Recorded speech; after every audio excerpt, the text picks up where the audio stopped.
on the continent to support good public policy. Please put your minds to this problem. It's alive today. My second example has to do with a very specific one in my country. Hey guys, welcome to this channel. Please subscribe on your notification bell, like this video, and comment your opinion on what you feel about this video. Thank you very much. Stay tuned.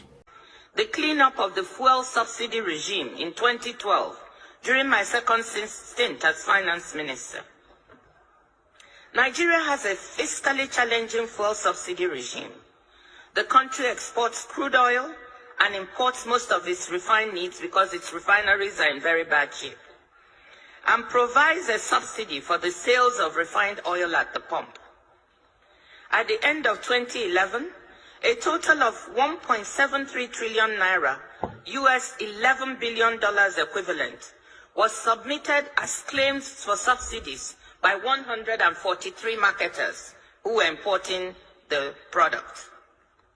These numbers seemed horrendously large compared to what I had last seen when I was in government in 2006, which was closer to $2 billion in subsidy. So we decided to audit these claims. We audited about $8.4 billion worth of claims, and we found $2.5 billion worth of fraud in these claims, i.e., many of these marketers were trying to claim $2.5 billion fraudulently. With the full backing of the president and the economic team, we decided that we were not going to entertain these claims or to pay.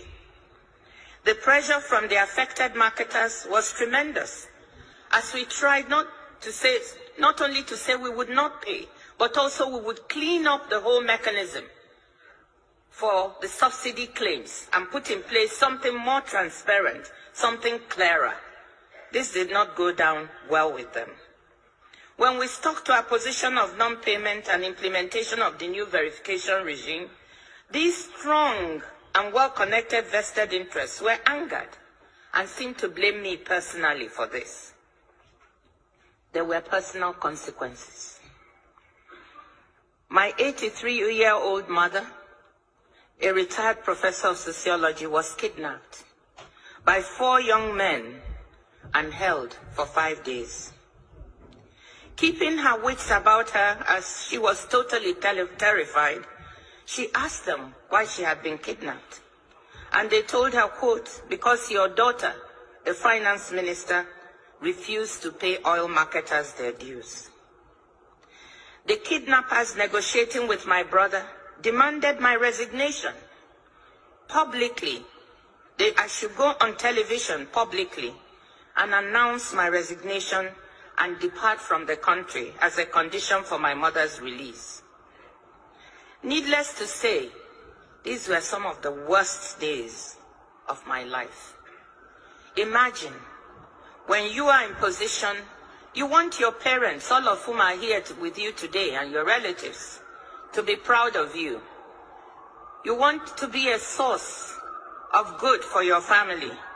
You can imagine how I felt sitting there and thinking, just because of trying to do something right, to implement a good bit of policy that was good for the country, this could lead to the taking of my mother's life. These were some of the worst days of my life. With my father's support, the firm resolve of the president, we all decided I should not give in to the blackmailers, and I refused to resign.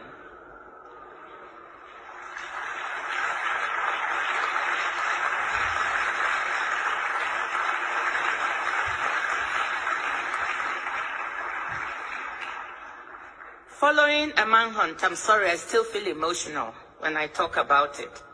And this story is not really publicly known, so this is probably the first time I'm giving the full details.